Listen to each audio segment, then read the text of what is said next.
years almost in the cultural and creative industries. I have worked in 6 different countries. Currently, I'm based in Saudi Arabia, in Riyadh, but I try to work internationally, make connections with people around the globe.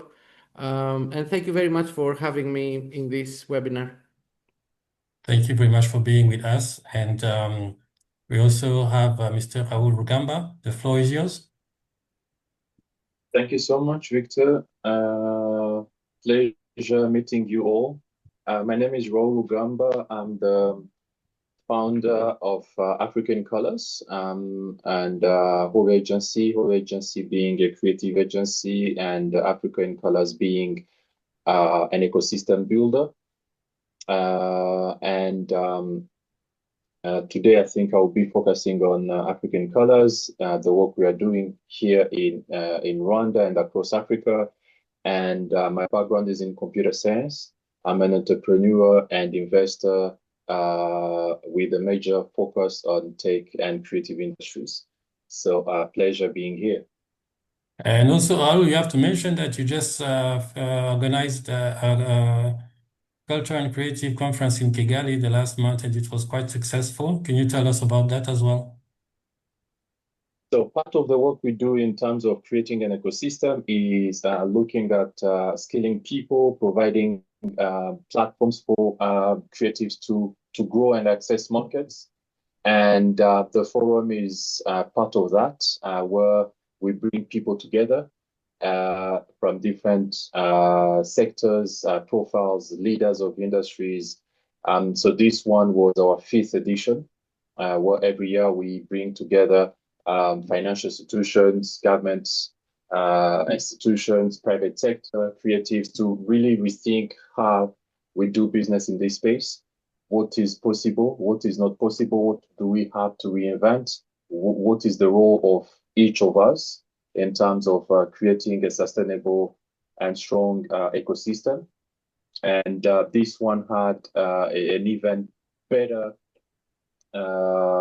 mission, if I can put it that way, where we wanted to mobilize public and private funding and also rethink and bring solutions on how African creatives can access funding in a more easy way. And thank you to both of you who came to support Harris and Victor being a panelist. And we hope to achieve all the mission and goals we had for the forum. The first one being you all of you being here, and to help financial institutions understand better on how the economics works in this space, and also the government to see an opportunity to enable other sectors through the cultural and creative industries. So yeah. Thank you very much, Raul. And Vasilis Adratas, the floor is yours. People don't know you here, not all of them. Thank you, Victor. Welcome, everybody. My name is Vasilis Adratas. I'm the co-founder of Unity in Philia and general manager of programs and actions. I'm very glad to be here with you and share, what I have to share, but mostly to learn from your experiences and knowledge and expertise.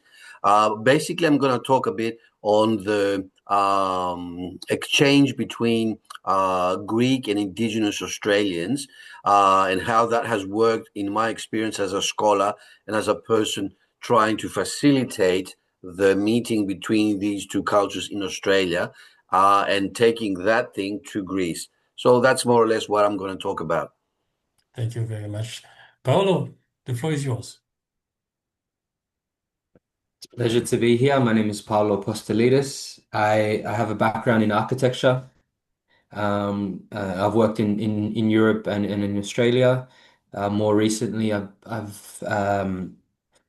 I've worked at the University of Sydney as a teacher there within the field of architecture, and I'm currently based in Switzerland, where some of my research is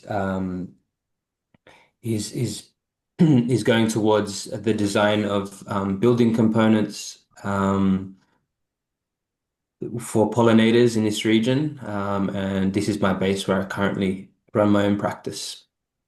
It's a Thank you pleasure very to be much. here. Thank you very much, Paolo. So we have another person online, and I don't see the full names, but she will be able to introduce herself. Please go ahead.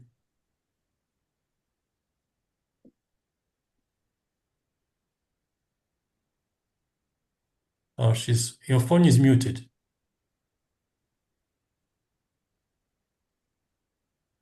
Your phone is muted.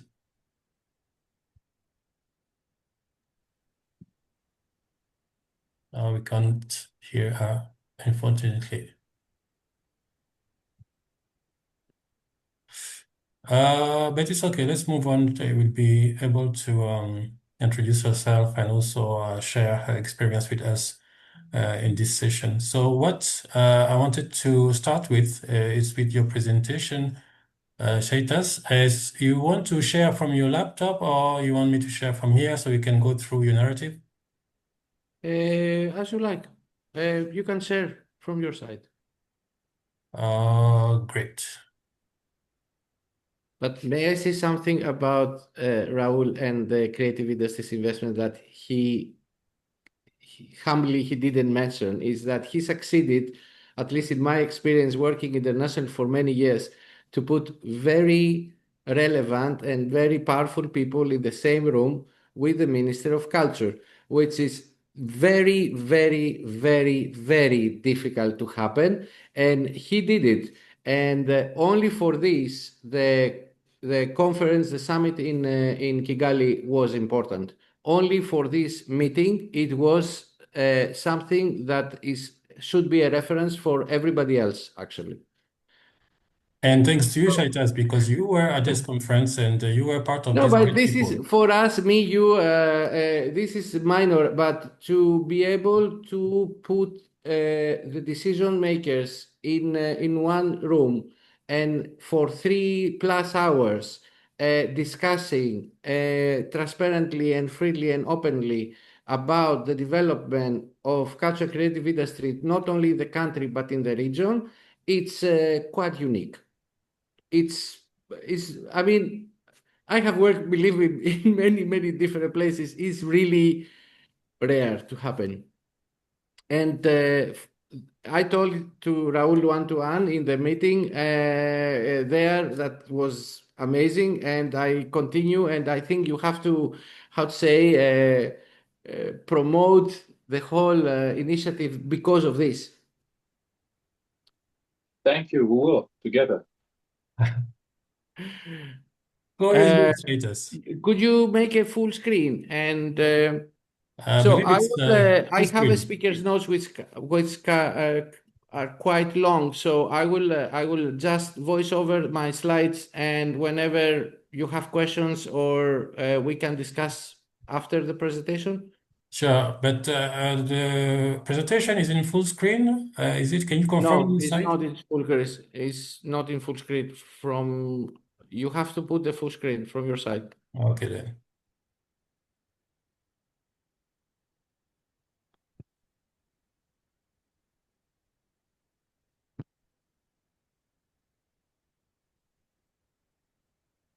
Okay. No, it's still the same. At least in my, I don't know how the others can see it, but I see it. I see You didn't slides. click. You didn't click on it. You have to click the full screen.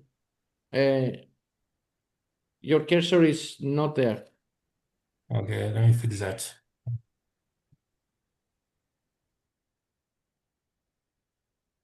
Should I do it from my side? Yeah, because on my side is all good and it's full I will screen. do it. Stop sharing and I will do it. Okay then. I give you the sharing Yes.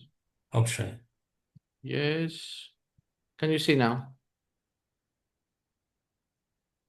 Okay, go ahead. Could you see? Yep, Full I can screen? see. Excellent. Okay.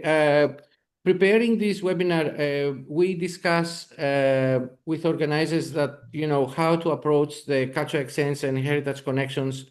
And the way that I see it is that there are some elements that we should have always as a reference. So I will focus on demographics, value chain, and global dynamics. I will speak mainly primarily for Africa and Europe as two continents that try to collaborate, and I will try to mention and to make specific comments and recommendation on East Africa and Greece. Just give me a second. Now it doesn't, I mean, doesn't work my PowerPoint now. It's okay. Here. So before we go there, the way that I approach theoretically is that we have three lenses, three theoretical foundational lenses that we need to take somehow on board for us to understand this relationship and the potential of the relationship between Africa and Europe, which is the colonial and post-colonial theory, how asymmetries and legacies of colonial extraction have historically shaped cultural flows. We have theorists that actually define the way that the two continents and the particular countries are actually understand each other through the colonial and right now post-colonial perspective and analysis. We have the definition from Bourdieu of what is cultural capital, which is heritage and creative practices and symbolic resources and generate social advantage on shaping hierarchies, but mainly what Bourdieu did is to define that culture is a capital that defines societies, communities, and it has a value similar to the other type of capitals. And the last one is for Apart-Durey, that we have a cultural froze in the era of globalization. We have the theory of escapes that actually drives the interconnectivity between the different areas globally. And in this way, the cultural identity and the cultural component is not relevant to a place, but is relevant to the different regions or to the interconnectivity with other areas. One interesting and quite important thing is for us to understand how we, Europe and Africa, understands and defines their cultural identity. And one is related with tangible assets. I mean, the whole Enlightenment defines how Europe understands its own self through the examination of the others, how that the tangible elements like monuments, museum, and building heritage is the important element or justification and definitions on who is the person and the definition of its cultural identity. And from Renaissance to UNESCO sites, we and the whole institutionalization of heritage, we have this tangible related understanding, while even when we had the colonial extraction of artifacts and objects from different countries, still Europeans miss to connect this with the intangible element and heritage that actually defines the artifacts. On the other side, the Africa is defined itself through intangible heritage, oral traditions, craft rituals, music, storytelling as actually the cultural capital of the continent. So yes, we have tangible heritage, but is not the main. Without taking on board the full length and the full extension of the intangible heritage of the continent. And this is important because the definition of the communities and the societies in the Africa is through the storytelling and the tangible heritage transfer through the generations. Another interesting point is the demographics. From one side, we have the oldest continent on Earth with 44.4 median age, and the other side, we have the youngest, let's say, continent with 18.8.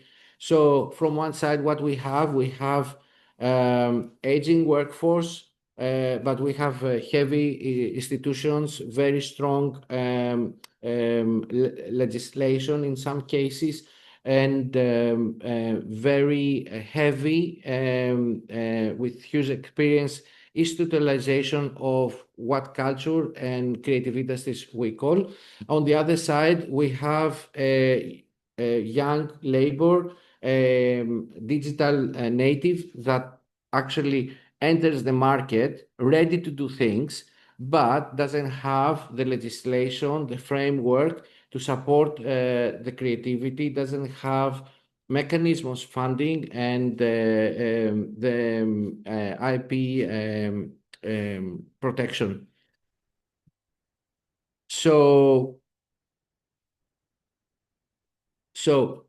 And this is somehow the relations also with between the two, Africa and Europe. But if we go deeper in Greece, for example, and we discuss how Europe is not how to say homogeneous ecosystem of cultural creative industries.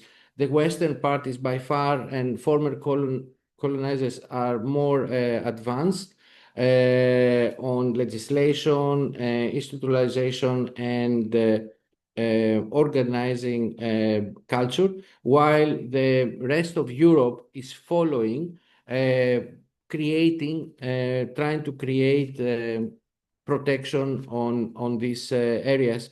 Greece, we know that it's a reference country with more than 18 UNESCO sites and more, like Acropolis and Meteora, and much more on pipeline. And in general, Eastern Europe, we have Dubrovnik, Krakow, Ohrid, and more others that actually defines how cultural rich is the whole east part of Europe. We have dense network of museums, archaeological service, but on the other side, we have depopulation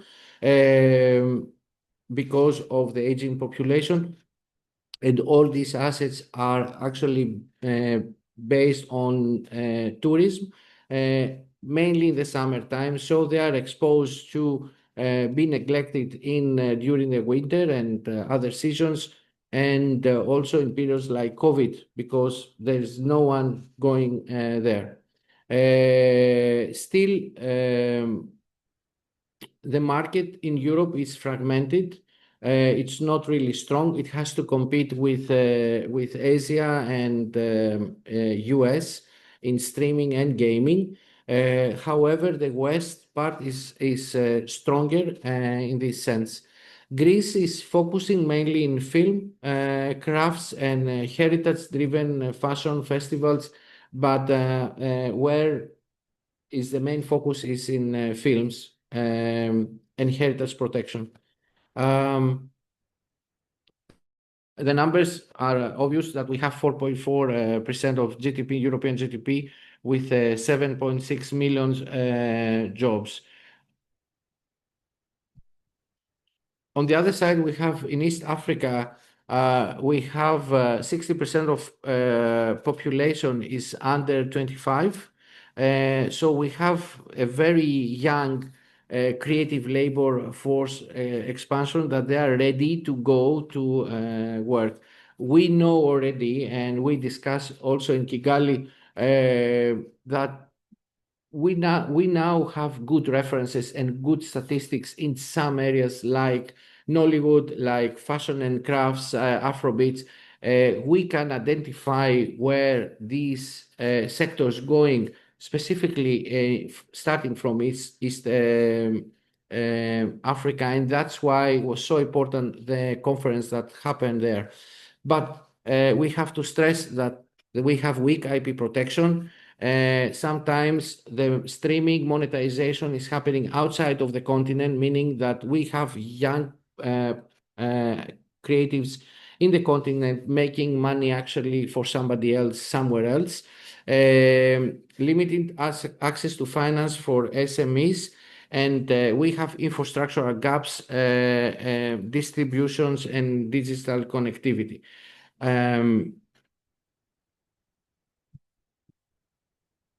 The other thing that we have to see in comparison between Europe and Africa is that Africa is upstream while Europe is downstream in relation with the value chains. Then Africa is very easy to have ideation, creation, and production, while the distribution and consumption could happen somewhere else. In discussions that we had and in my analysis here, I feel that distribution is the key element that in the value chains that we have to focus if we like to protect and promote Africa's creativity. On the other side, Europe, because of the aging population, is lowering and minimize the three first: creation and production is sometimes very limited. Many times we see production sites, but is controlling distribution and has also a big part of the consumption of creative industries outcomes. So if we see a little bit the two, if we go back to the colonial and post-colonial legacies, is that these are all connected, because we have from colonial era has impacted by extraction of cultural assets. We have millions of artifacts and cultural evidence of objects in Europe and other countries and other continents. The European domination or somehow control of how the creative industries are developed, because are tangible driven, are not allowed different type of cultural identities to actually adapt in these models, and we have a very centralized type of governance through ministries, museums that influence the power. Branding also is a huge element. Everybody knows the Metropolitan Museum, British Museum, but no one knows, for example, the National Museum of X country in Africa, because the branding is completely different. In post-colonial realities, we have asymmetries in ownership. The restitution debate is happening with post-colonial actually framework and power. Sometimes the two parties cannot actually discuss honestly and transparently of why, for example, British Museum need 80 million artifacts in the storerooms while nobody is using them. And if we consider, and based on what happened with the problem that they have with stolen artifacts and mismanagement, why I need to keep them there? I mean, the discussion needs to happen in another level, and it has to be very transparently with the rules and and the technology that we have now in 2025. So the other thing is that Africa exports raw talents, but as I said, Europe controls distribution and monetization. This is a crucial element for how different creative sectors are growing. They cannot go far if we still having distribution and monetization only in one player. And also the stereotypes, the communication and marketing element that needs to happen from everything from the African mainly continent is massive. We have to take the examples of Korea, India, China, that the way that actually we have the K-pop or K-movie now that it's very popular, we need to start creating examples that the cultural element of Africa is exported and influence the discussion of in another continents. So if I go deeper in East Africa and Greece, um, I mean, I was checking a little bit the history of Africa when I decided to go to Kigali and before I was in Zambia, and I realized that all the former colonizers have actually took a part of this area. Britain, Germany, Belgium, Italy, France, Portugal, everyone has passed somehow and took a part of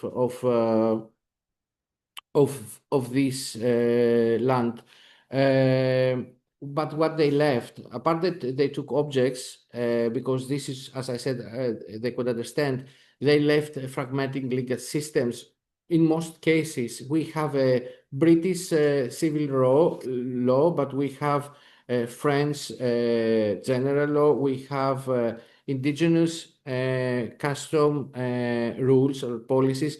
So the outcomes related with the cultural and creative industries and also with the cultural product is very fragmenting. It has gaps, and in most cases, it's had controversies that cannot help actually the system to evolve. Also, another element that has happened is that living in the post-colonial, let's say, era, being a country in independency, there is lack of infrastructure, of cultural infrastructure, and whatever exists has happened for to serve the colonial ruler and the way that was dominating the country. So. The most of the cultural infrastructures that we have in Africa actually are not serving, as I said, the cultural identity of the continent. On the other side, in Greece, even if it's in Europe, we have similarities. We have many similarities. Why? Because Greece was occupied by Ottomans for 400 years, and when in the independence in the 1821, actually was not allowed to start as a sovereign independent state, but it was dominated by actually and controlled by Western. So we have a German first king, we had the British and French laws, we have French education. So more or less, we had the same treatment like East Africa countries, but in not colonial, let's say, relationship. It was more, they call it that more like European projects of how all the European continent countries are interconnected, but also controlled by the colonies. At that period, many extractions before and during the Ottoman Empire, actually, like the Parthenon marble, Cycladic idols, manuscripts, Byzantine manuscripts, icons, actually was taken and moved to museums abroad. And at least in my analysis, I found more similarities than differences between the East Africa and Greece. And this is how I think that I will close with this slide, because the policies and practical recommendations that I propose are actually more in connection with this, that there are not so many differences. That's why it's easier to work on. For example, we need more strong and legal and institutional frameworks. We need IP protection, but we need to go beyond the colonial and post-colonial influence of Western powers and customize whatever is necessary for the creative talents and the creative pool that we have in Africa. And Greece also can help on this. We need to invest on youth with scholarships and apprenticeships programs. It's the most important. Exchange, it's mutual and not in one-sided, and it has to be with productions and joint initiatives, not by one bring somebody from other, but there is no return on this. And also we have to find a way of sustainable creative value chains. And this is also very important because even the Western countries in Europe, they haven't actually succeeded to have a really sustainable funding system and financing system for culture and creative industry. So really East Africa and Greece can go further and find more innovative models to support the SMEs and the upstream, let's say, creativity that we have in Africa. I left last because I believe that is really important. If we check the numbers that we take from the different sectors in Africa countries, the continent is growing, if I'm not mistaken, with 8.5% yearly. The influence of cultural and creative industries compared to 2% in Europe. I believe that is strong enough, not very strong, but is strong enough to start thinking of creating its own digital platforms that can actually influence and collaborate with artists in the other continents, so to be the center of creativity, focusing on emerging artists. Because the problem that we have in United States, Australia, South Asia is that also the emerging artists is difficult to penetrate the system. And maybe this is the way and the gap, let's say, that Africa can actually benefit and create something that is more global. It's not only for the continent, but can start and be strong. Thank you so much for your time and your attention. I hope I stay within the 15 minutes that we agreed. Thank you so much.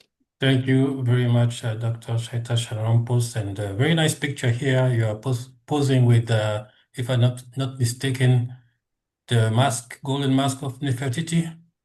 No, Tutankhamun. Tutankhamun. My bad. Yes, when I was working in the Grand Egyptian Museum for the Grand Egyptian Museum. So I wanted to emphasize that the last points of your recommendation on policy and also on enhancing the cultural diplomacy is actually what we are here for at Unity in Philia, and this is also my duties as policy advisor for East Africa. So definitely here we have common ground between what your recommendations are and what our objective for Unity in Philia is when it comes to cultural exchange and cultural diplomacy. And I wanted to give the floor to Mr. Raoul Rugamba regarding the figures that Dr. Sharampos have provided on the GDP of the cultural and creative industry in Europe, 4.4%, and VS Africa, which is 1.3%. But the perspective and the projection made by African Development Bank shows that it's a growth of 8%, 7 to 8% for the coming years. What is, Raoul, on your role as an environment enabler do you see can be done to meet this projection, and also to not going into using the best practices in Europe, because there are a lot of gaps, as Dr. Sharon Post told us, but how we can reinvent and have endemic solution for the preservation of the cultural heritage, enhancing the fact that it's intangible, but also that most of our artifacts are stored in the European museums. I wanted to have your insight on that, Raoul. Thank you, Victor. Just wanted to excuse myself if you can give me a few minutes and then someone can intervene just to fix my internet issue here, so I don't break. Sure, no problem. Thank you, sir. I will give the floor to Paolo on the same topic, but in the perspective of what is happening in Greece and Europe, because the gaps that have been highlighted by Dr. Sharon Post are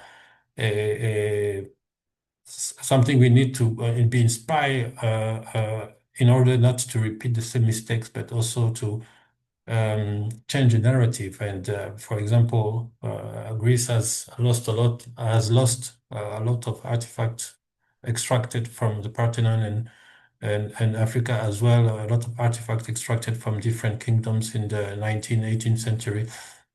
So what's from these challenges do you see the solution can be in regard of what Unity in Philia also is doing in being an advocate for the cultural exchange and cultural diplomacy? Thank you, Paolo. Thank you. Yeah, so I'll share my talk today. And yeah, I'll speak to I'll try and build off some of the ideas already presented. I'll just share my screen. Oh, sure. You can share your screen. All good. Okay.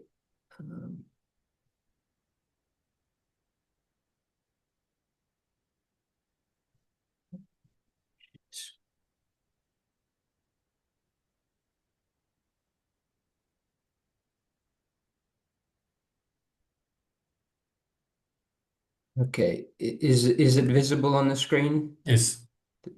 The title of my project. Okay. Better. Great. Okay, fantastic. Okay, so thanks for having me here. Again, my name is Paulo Postolidis, and it's a joy to be part of this Cultural Exchange and Heritage Connection webinar series. The title of my talk today is The More Than Human Heritage of Kefalonia, and I'm looking at infrastructure as a tool for ecosystem stewardship. So yeah, I'm taking heritage from a different angle and looking at the more than human aspects. And it's going to start in a personal way. So this is my grandmother on the left, standing near the boats. She was born in the region of Poros and within Kefalonia. And for me, this connection is more than geography. It's a landscape of memory and identity.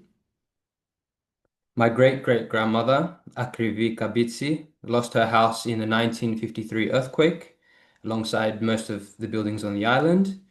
And the land I work on today, as part of this project that I'll share today, was given to her by the state in the aftermath of this earthquake. And it was an Arohi building, which basically means assistance building. And here, heritage is not necessarily fixed. It is shaped by catastrophe, resilience, and renewal. And this story is what is grounding my work. This is the site where where the design for the ecotourism housing is going to take place. This is Poros, where I'm designing, but I don't see it only as a tourism project. I also see it as a question.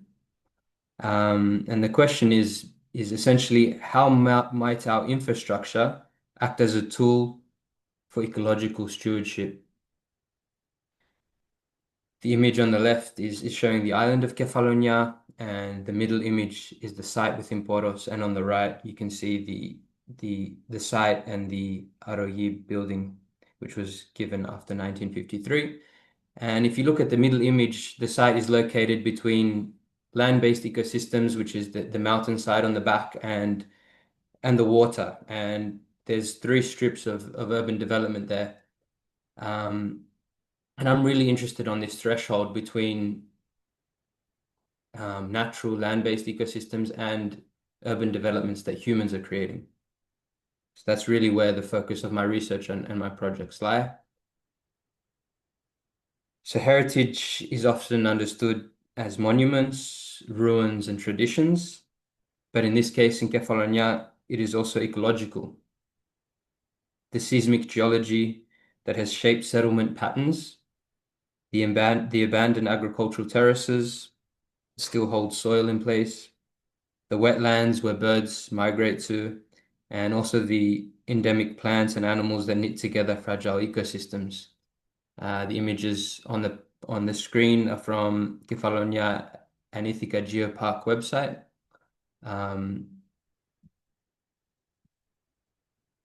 And I'd also like to speak about, in a way, the problem or the challenge that I am addressing, which is it's a local one, but it also has global ramifications. Often we see in different parts of the world this expanding urban fringe, as you can see in the image. There's the land-based ecosystems and the urban development, and that's really where on this threshold where I'm looking to focus. In the case of Greece, I guess it fluctuates. Some people are leaving villages and returning to cities, but there's still this threshold between human development and land-based ecosystems, which does fluctuate. It expands and contracts in different regions. And when we look at the assessments of the Greek Red List, which basically 11,500 species have been assessed in Greece, and what's come about is at least 21% of these assessed species are threatened. And you can see some of these numbers on the screen, about 21% of insects, 19% of plants, 35% of fungi, etc. So these images on the screen now are a bit of the design process, which I am undertaking.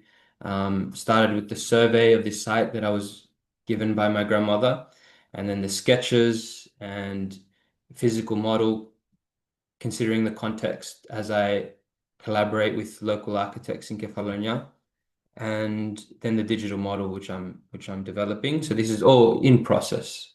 This project is not complete; it's ongoing.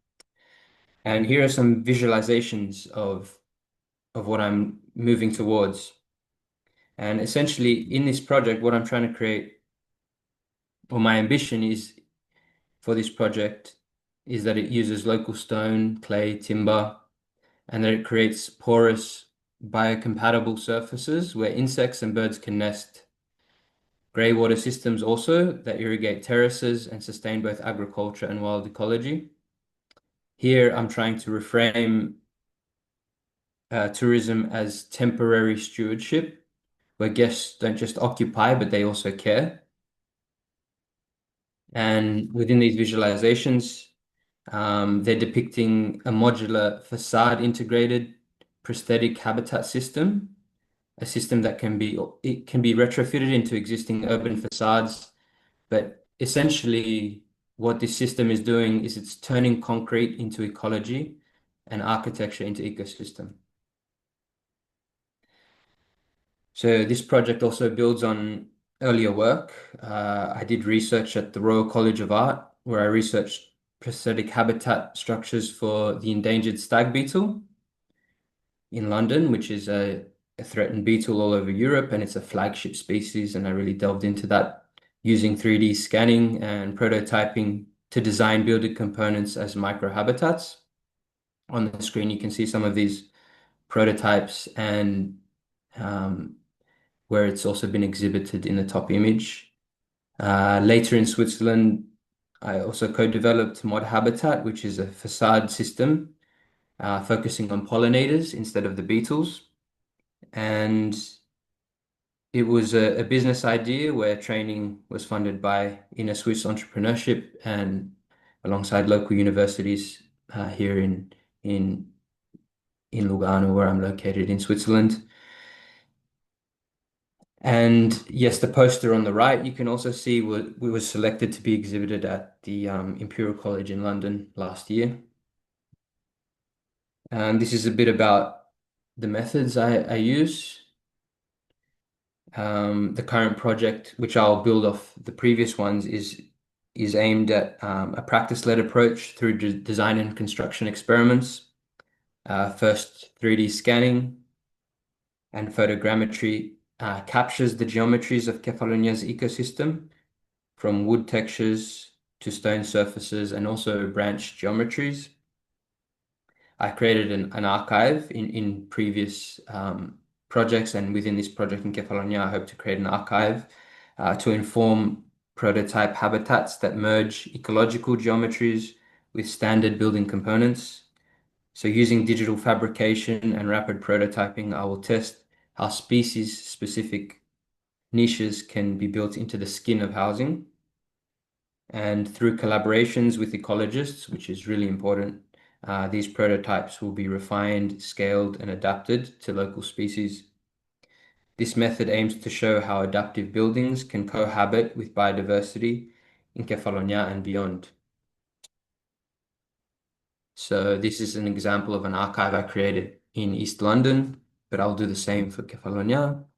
And these three images show how I've 3D scanned the geometry of the nature-based ecosystem and then applied it to a typical building component, which is the surface of an average brick size in the UK. And that's how these prototypes were developed. And then obviously speaking with local ecologists who are experts in the species, which in this case was the beetle, to define the actual parameters of this building.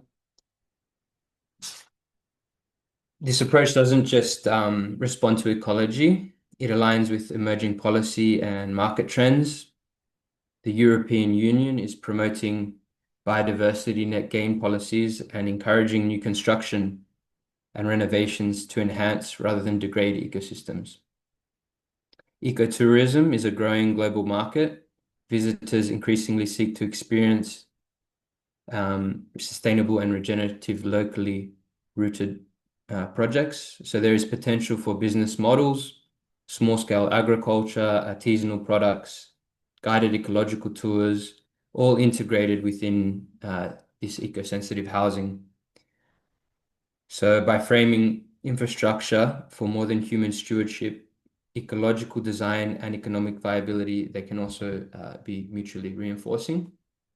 And on the screen, I'm basically showing how the project and research notably reinforces the United Nations Sustainable Development Goal 11, and that is to make cities and human settlements inclusive, safe, resilient, and sustainable.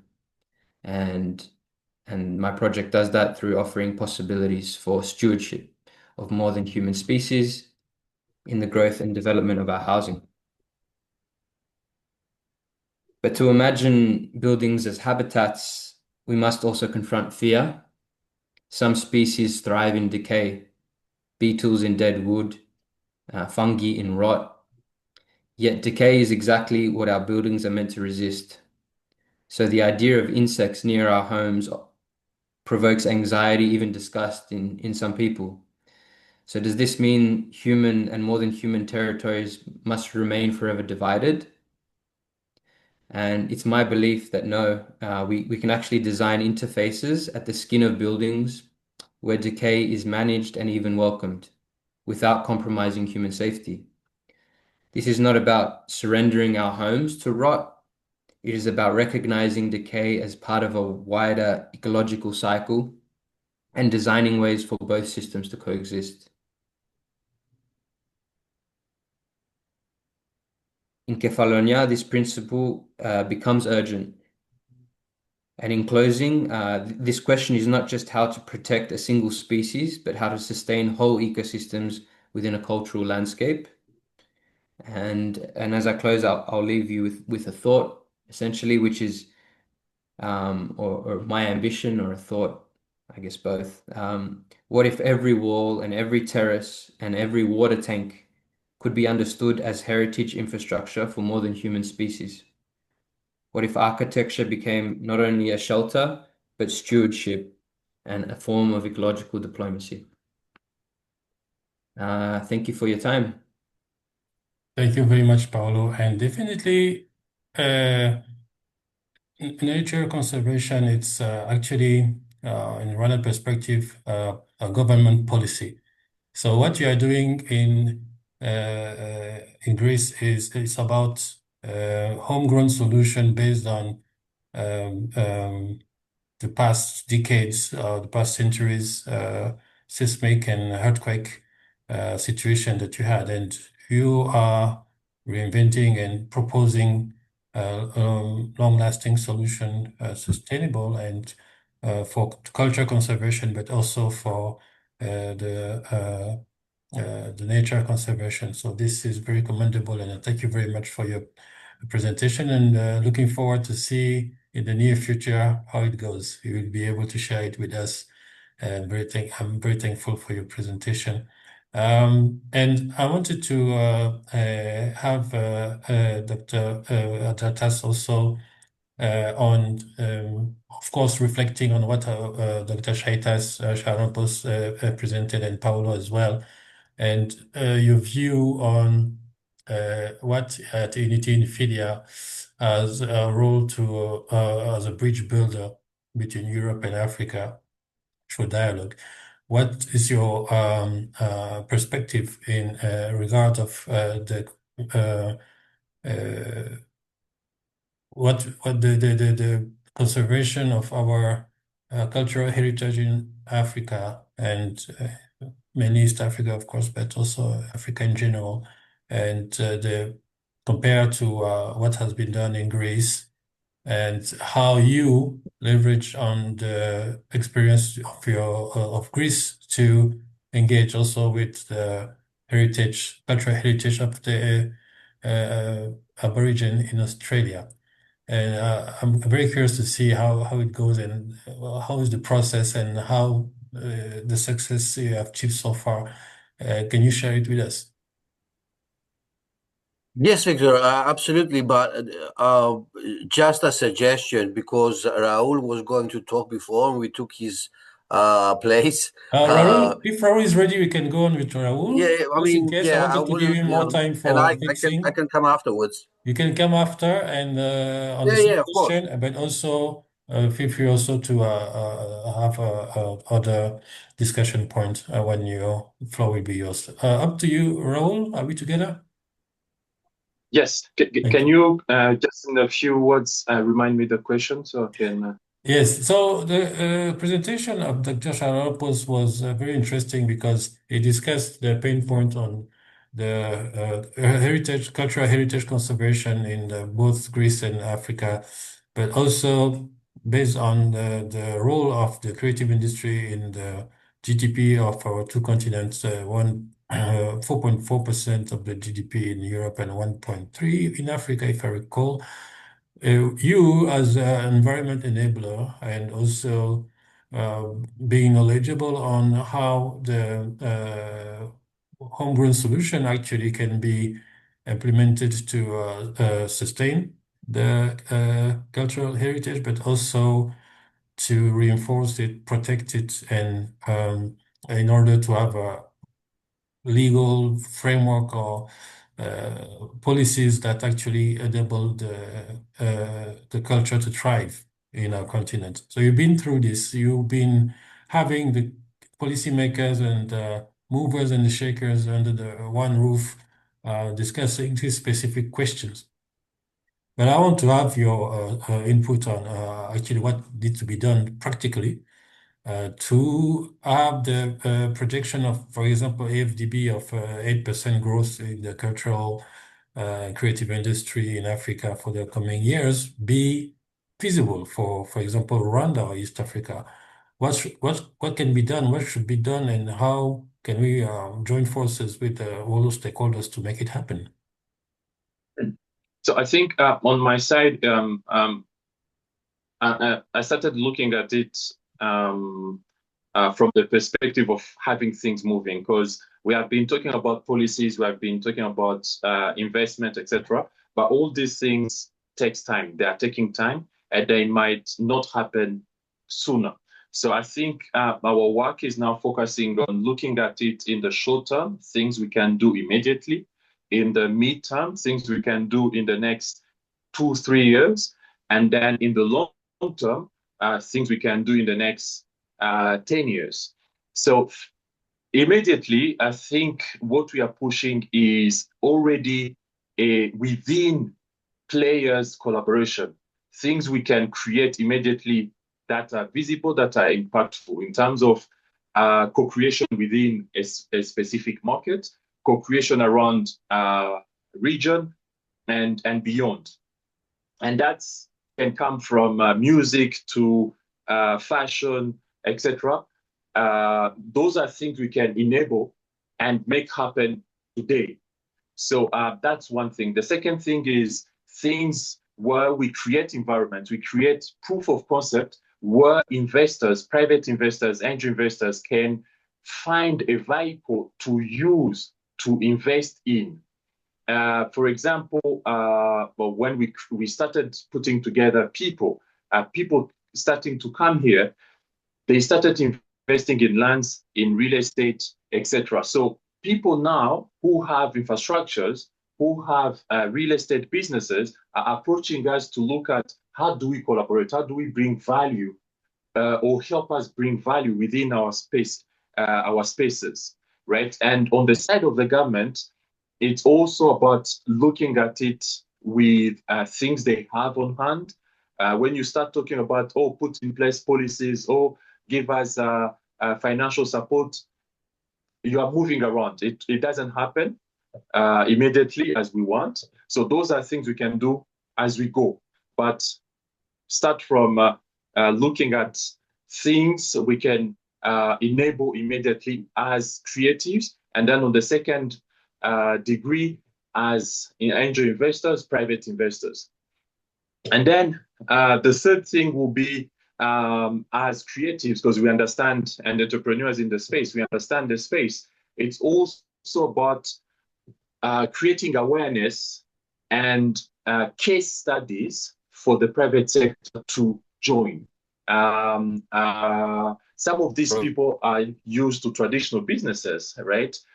Things where you invest in a stock, you sell a stock, you remain with the stock. So telling him that you're going to sell something in the crowd is not easy for the person, right? So how do we create a case study for such a person who has liquidity, right? To convince him to invest in things like infrastructure or allocating his own space, and then from the space create monetary value and economics that can go to the entrepreneur and to the creative.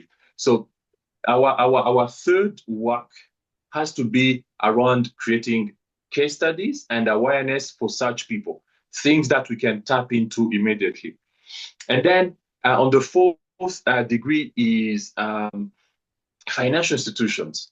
The only challenge they are facing, which I'll always tell them, if I had the collateral, I wouldn't even talk to you. I would just immediately go to the credit personnel, get a credit, and do my job. But the reason why we are looking for you is to rethink your financial product, to respond to our needs, to respond to the question or problematic of saying someone who will start making money in the next 3 months, in the next 1 year, or in the next 3 years. How do you finance such a person? But at the same institution, looking or saying that it's a struggle to finance this institution because of not being bankable, is the same institution using the same artist to promote its product, right? In terms of marketing, they have a lot of budgets. So the question on that is also case study and helping them understanding better the industry and go even beyond, co-create a financial product that they can take under their wings, but is co-created by a local expert, right? So that's the work we are doing. That's what has to be done. And that's something we believe is something we can achieve in the short term. Because if we have created all this proof of concept, that's what we take to them to show them how they can leverage on that. I'm going to give you an example. For our forum, no one gives us cash. Everyone pays through a platform, right? So for every platform, they charge us 3.5% on every transaction. The money goes to who? The money goes to the bank. So it means by empowering me, I'm giving them more transactions on the platform. So either they want it or not, they receive things from us, money from us, right? So how do they reinvest the money for us to do more, for them to gain more? So that's what we have to show them. That's what we have to do practically, than telling them that it's possible or we think we can do this, etc. So having those into documents with numbers and proof. I think that's the fourth thing. The fifth one is throughout this process, bringing those people in those conversations. I'm talking about decision makers, right? So for every market, for every country, they have priorities, right? They are focusing on. Today, for example, one urgent priority Rwanda has is creating jobs, right? So our space creates jobs, right? So how do we translate what they're looking at, what the problem they have, into a solution we have? How do we create that linkages, that link, that bridge that can speak to them, right? So the issue we are having, or the issue we have internally as creatives, as entrepreneurs in the space, is not being able to create documents or case studies that speaks to the priorities of the country. It's good to have culture. It's good to have museums. It's cool. It's good to have superstars in an economy, in a country. But we are talking to people who are not in the space, who are not aware about the economics of it, about how important and urgent it is in the economy of a country. So our work has to be showing them into numbers, showing them how does the problem they have is resolved with the solutions we have.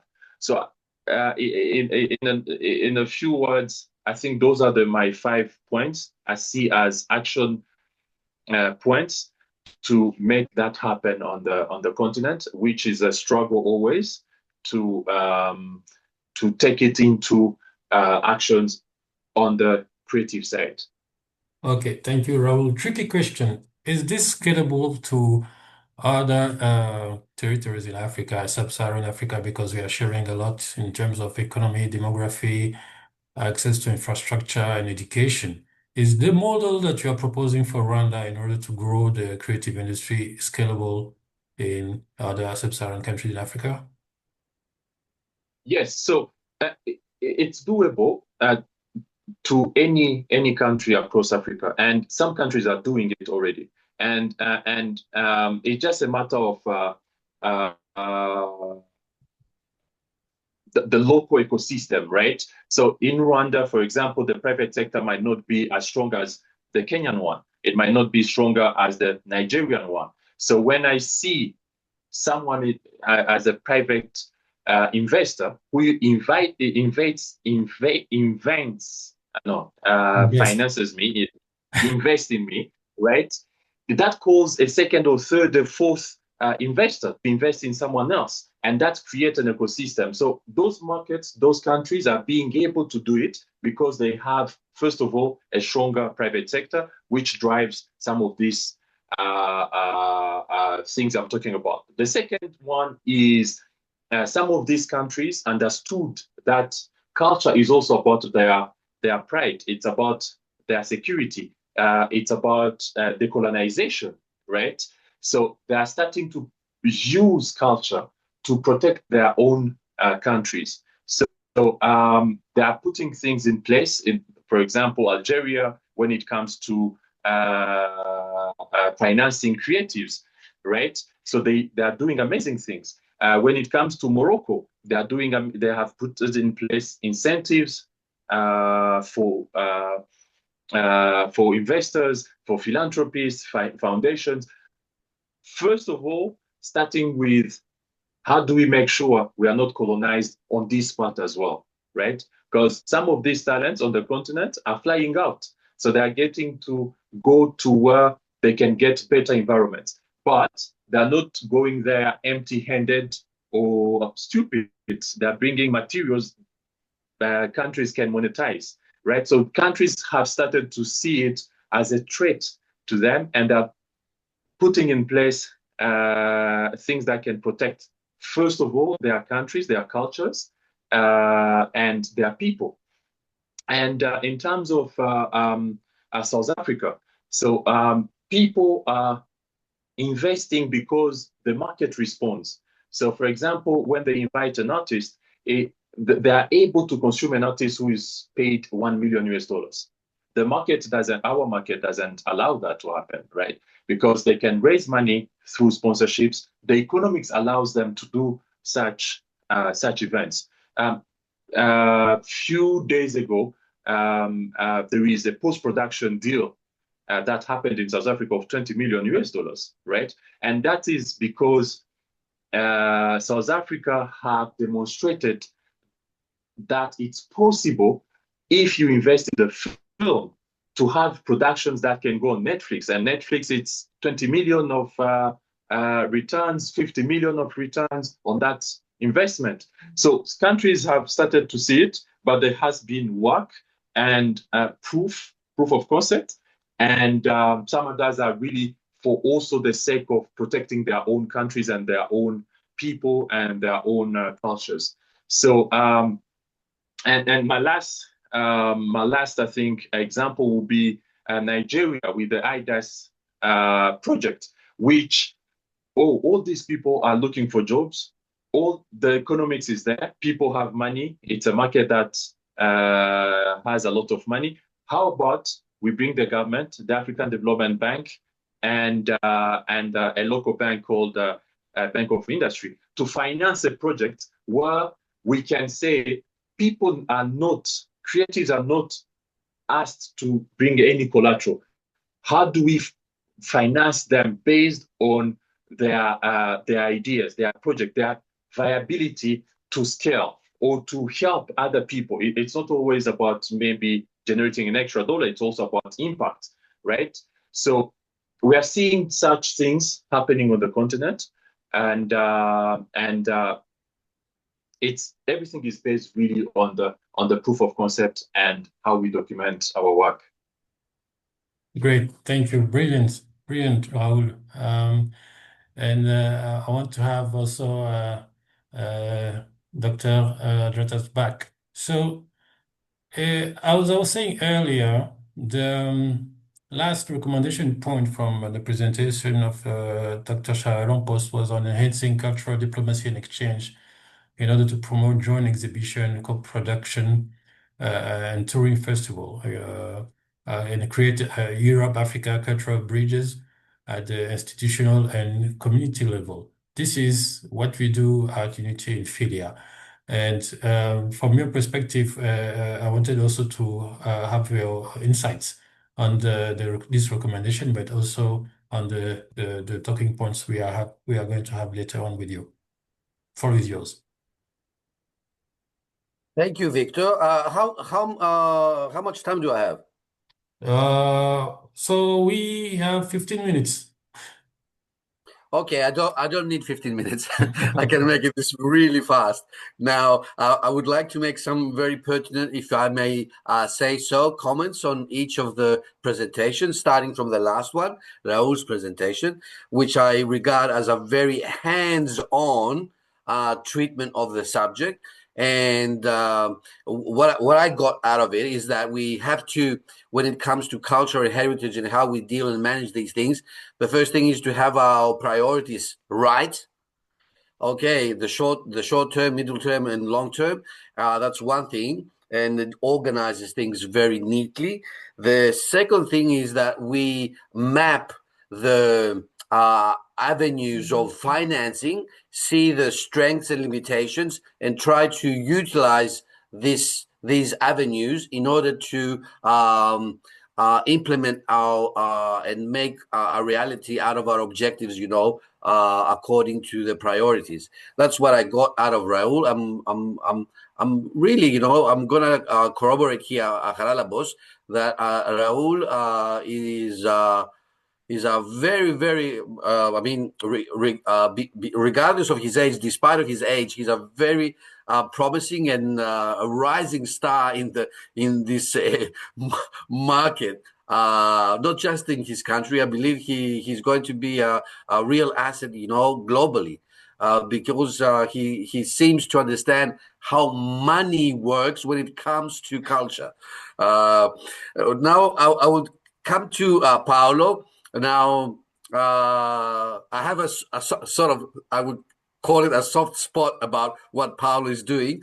I regard him as a visionary. He is a visionary. He's an architect visionary. And in many ways, what I see in his work is the fact that he has, although, growing up in Australia and coming from Australia, he has taken Australia, a very, very important part of Australia, with him beyond Australia, because this interest, architectural, interest in the being friendly to multi-species and inclusive of multi-species, this, to my understanding, rings very much indigenous bells, because indigeneity, Australian indigeneity, is all about the interface and coexistence of the human and the non-human as equals, within one sphere of existence. And of course, last but not least, Haralabos is, of course, what one would say, a policy pathfinder. I had the good chance and opportunity to read a version of his presentation beforehand, and I really appreciated the way he's grounded, in theory, but he can turn theory into recommendation, which is the practical thing we need, via a very good understanding of the pragmatics of the culture ecosystem.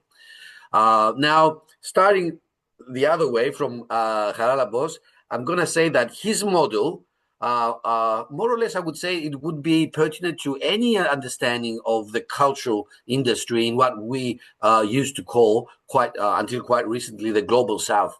So it's not just about Africa, it's about generally the global south. And I think with small modifications here and there, it is relevant to Australia.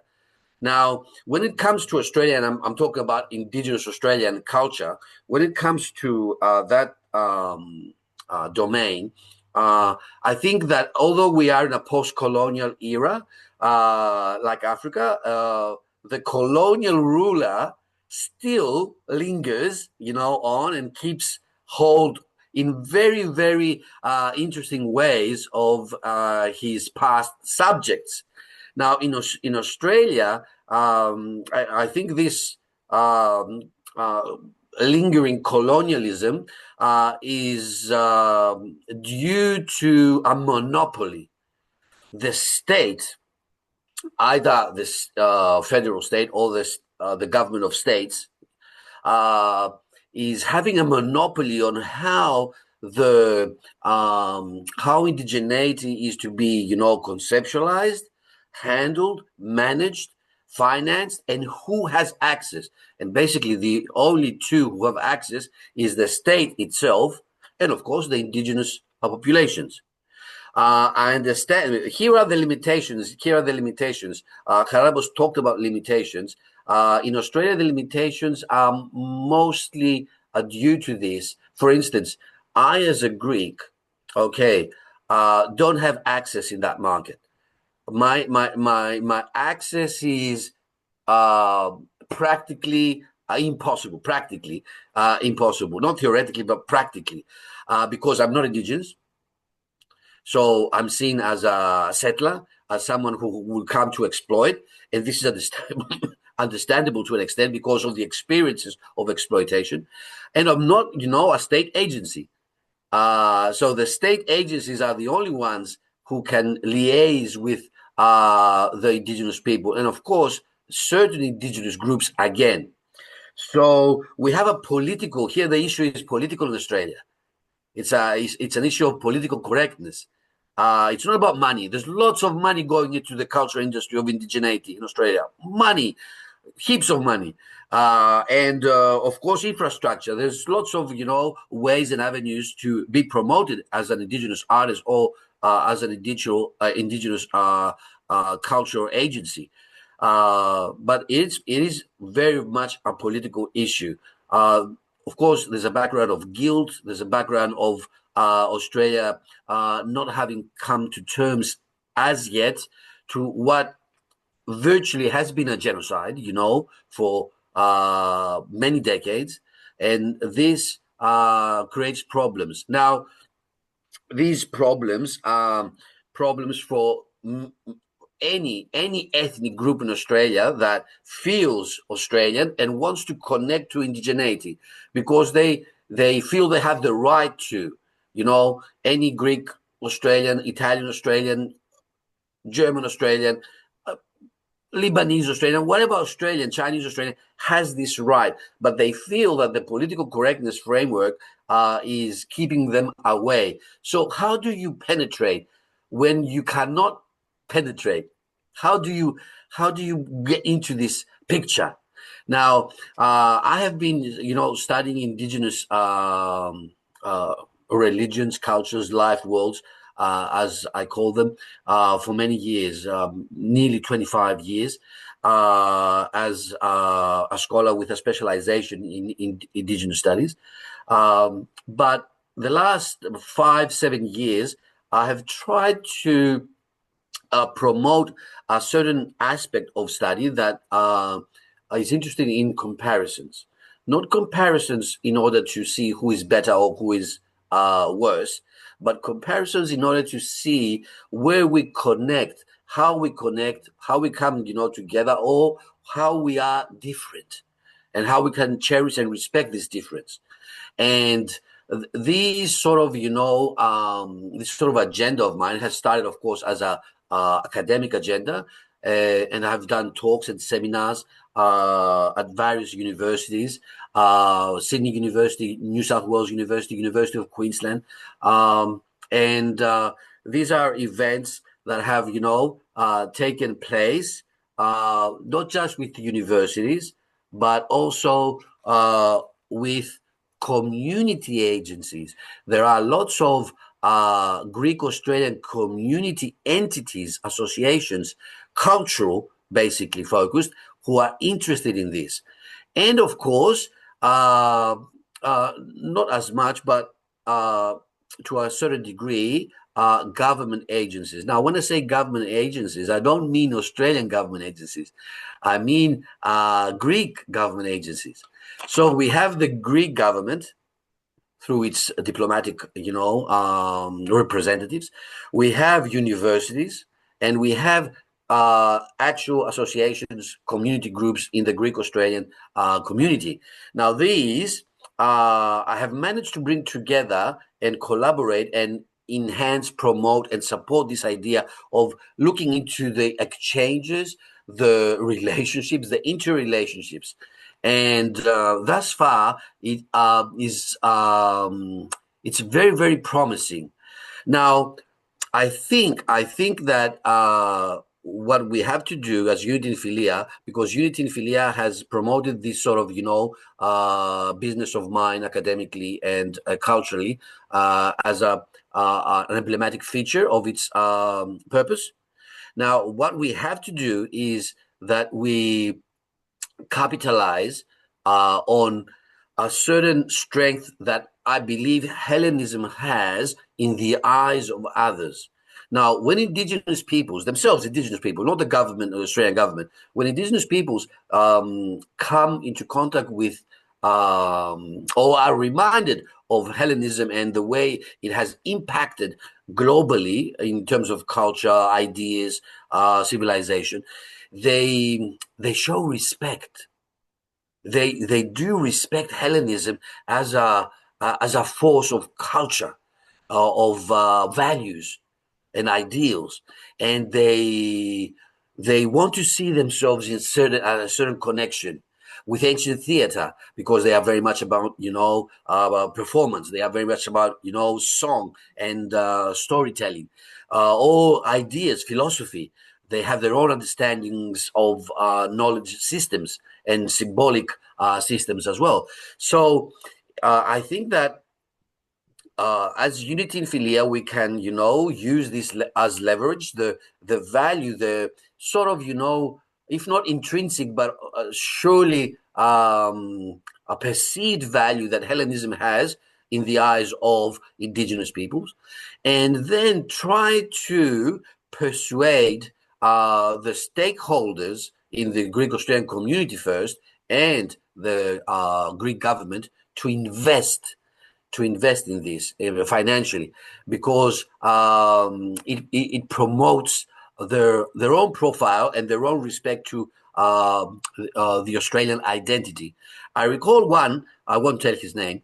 I won't say his name. One of the consulate generals in Sydney, consul generals in Sydney, who said that one of the top priorities of his mandate in Australia was to promote anything that promotes the relationship, the respect between Greeks and indigenous peoples. So it is a high priority on the agenda of the government, of the Greek government, when it comes to Australia. So this is another thing we have to take into account. Hellenism, the top government agenda when it comes to diplomatic authorities, and the interest, the vested interest. And here is, where people like Raul could be of help to us, to teach us how to, make the stakeholders think that it's to their interest that they help us to promote this interaction in terms of culture. I don't want to say anything more. I believe that this is a very promising domain. It has been fruitful for me personally, academically, and as a person who participates in many cultural societies in Sydney. And I really believe that it will enhance the profile of Unity in Philia and create very, very interesting avenues if we do take it to Greece, because that's the next step. I have been talking with Haralabos, who has an extensive experience in these global flows, and I think he appreciates this sort of project. Another thing, and I will close with this, is I have been looking into this very distinctive and distinct art of Rwanda. It's how is it called? It has a name, Victor. What's this art? Women's art. The weaving. The imigongo. Migongo, yes. Yeah, imigongo. Now, when I see imigongo, some very typical abstract examples from indigenous art in Australia come to mind. So another venture would be to take our exhibition of imigongo art in the heart of Athens, and make something really, really good, because it's a very powerful form of art, and it does take Paolo into consideration multi-species, because this art is done out of the cow dung. Exactly. So the excrements of cows, So I would like to thank everyone for their contribution. I really learned a lot, and I really appreciate their expertise and their visions and I hope we can collaborate together more and more for the benefit of all countries involved and all interests of ours. Thank you, Victor. Thank you very much, Vasilios. Actually, what you're saying on having the Rwandan traditional imigongo being showcased in Greece is definitely possible. You know, we have a small diaspora community in Athens and in Greece, and we also have our head of diaspora at Unity in Philia, Mr. Elise Sheja. He will be very happy to coordinate this alongside the support of our different authorities, representation, diplomatic representation. That this is definitely doable anytime soon. We have 3 minutes left, and I wanted to close the session, but before I wanted to give the floor for anyone else who want to summarize, to sum up, and so we can close the session today. And anyone is ready? Because we have a lady earlier couldn't have on speaker. She was muted. She's still muted. Still muted. But it's all good. So it's a wonderful session that we are having. This is webinar number 2 on cultural exchange and cultural diplomacy, and we're looking forward for the webinar number 3. Can I ask, Victor, sorry for interrupting. Tell me. Can I ask Haralabo something? Just a clarification. Sure. Of course. Yeah, Haralabos, there was a figure in your paper. I don't know if it was on the slides. I can't recall. The GDP regarding culture industry in Europe is 4.4%. Yeah. Is that correct? 4.4. Yeah. That's small, isn't it? I regard the number as small. Is it small or is it expected? I'm not an expert, so that's what I'm asking. If you ask us, all of us, it's small. If you ask them, I mean, compared to the challenges and underfunding that we have, European creatives have and European cultural industries have, I think it's okay. But it's depending where you look. This is the average of coming from Eurostat, and it's the average of 27 countries without UK, without Norway, for example.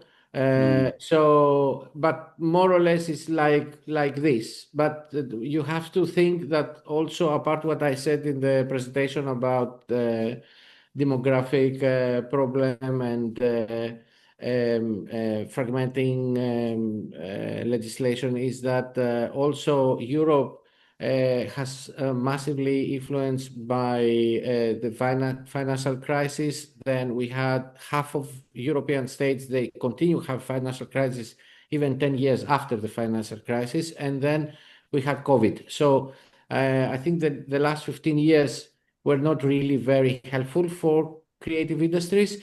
And that's why if you see the details of this, some sectors going better or performing better because are related with the psychological part of how we entertain ourselves, how we go out. For example, whatever is related with festivals, outdoor activities is performing better. Fashion has many ups and downs, even if high fashion is going well because new markets open around the globe.